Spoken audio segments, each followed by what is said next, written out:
चला आज बनवूया पौष्टिक आणि तेवढी चविष्ट डाळ खिचडी. रोज मसालेदार खाऊन आपल्याला कंटाळा येतो, त्यासाठी ही रेसिपी अगदीच उत्तम आहे. त्यासाठी इथं आपण आता एक पातेलं घेतलंय, त्यात तेल टाकलंय. तेल गरम झालं, मोहरी टाकली. मोहरी छान कडकडू देऊया. मोहरी छान कडकडली की तिचा छान सुगंध सुटतो. आता आपण जिरं टाकलंय, तेही छान फ्राय होऊ देऊ. त्यात टाकले बारीक कट करून कांदा आणि टमाटा, चांगलं फ्राय होऊ द्यायचंय. कढीपत्ता टाकूयात.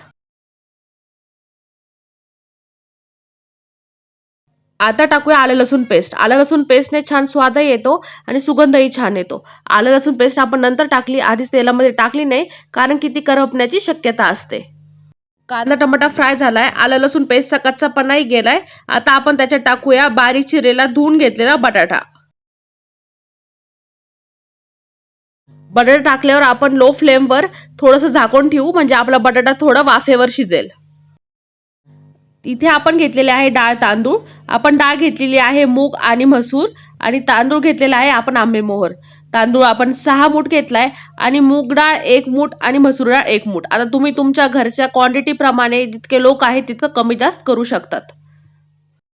इथे आपण टाकत आहोत आता किचन किंग मसाला. तुम्ही तुमच्या चवीप्रमाणे कमी जास्त करू शकता. हळद टाकली.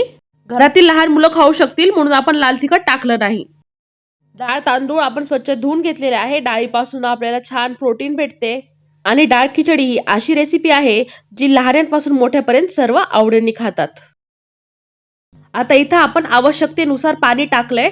चवीनुसार मीठ. पाण्याला उकळी आलेली आहे. आपण धुतलेले डाळ तांदूळ टाकून घेऊ.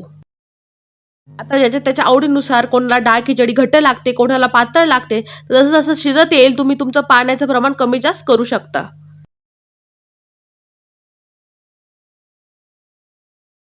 मिक्स करून घेऊ. लो फ्लेमवर आता आपण डाळ खिचडी शिजू देऊ. चला तर मग तयार आहे आपली पौष्टिक व तेवढी स्वादिष्ट डाळ खिचडी. यावर टाकले आपण घरी बनवलेलं साजूक तूप. त्यासोबत आपण सर्व केलंय फ्रायम्स, पापड आणि लोणचं. कॉम्बिनेशन तर कमाल आहे, आणि तुम्ही जगात कुठेही जा, कितीही एक्सपेन्सिव्ह तुम्ही खा, पण ह्याची चव कुठेच तुम्हाला मिळणार नाही, कारण की हे आपलं खरं कम्फर्ट फूड आहे.